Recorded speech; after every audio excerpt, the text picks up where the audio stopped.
Recently, the globe has been understanding more about climate change and experiencing its effects. In this video, we'll explore how the South American country of Ecuador has been dealing with this threat. Ecuador has a history of political instability. After the private banking crisis of 1999, they switched their currency to the US dollar for support. This led to massive unemployment rates, which have since then recovered, especially with the help of President Rafael Correa. Since then, Ecuador has reached an unemployment rate of 6.7%.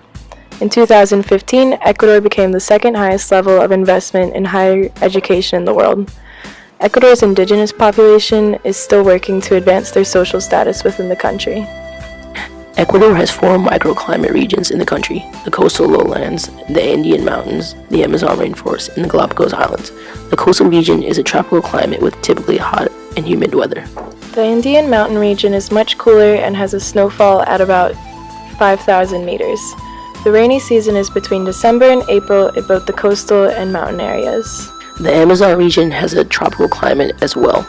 It is hot and humid with constant rain throughout the year. The Galapagos Islands are located off the shore of the Ecuadorian mainland. The Pacific Ocean waters keep the climate of this region cool with low rainfall. Ecuador is at risk of the potential effects of climate change. Precipitation patterns are shifting, and some areas are experiencing extreme weather conditions, like tropical storms, hurricanes, heavy snowfall, or flooding. Researchers are anticipating the melting of Andean glaciers, droughts in the Amazonian regions. Sea level rise and ocean acidification in the Pacific is also a threat to this coastal country. As glaciers melt, the sea level is expected to rise another 1 to 4 feet. Along with the process of ocean acidification, coral reefs are in peril, like those around the Galapagos Islands. We can already see some of these changes affecting the country. One of the biggest impacts currently of climate change in Ecuador is the impact on water. Between 1996 and 2008, Ecuador's glacier coverage went down by 28%.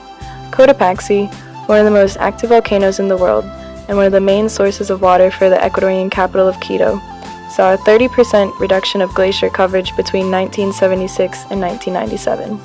Also, the climate change affects wildlife in the Amazon, which is currently considered home to the most diverse set of species on Earth. Crop growth is in peril because of warm winters, which can affect the population's access to sufficient amounts of food. Currently, Ecuador participates at the Agriculture, Forestry, and Land Use Table. They have also presented the regulatory framework governing Ecuador's climate change programs and other relevant initiatives that are being implemented at a national level. By 2030, Ecuador plans to diversify its energy grid and develop a robust economy centered on efficiency and value of their natural resources. Climate change has a global influence. We can already see how Ecuador is changing because of it.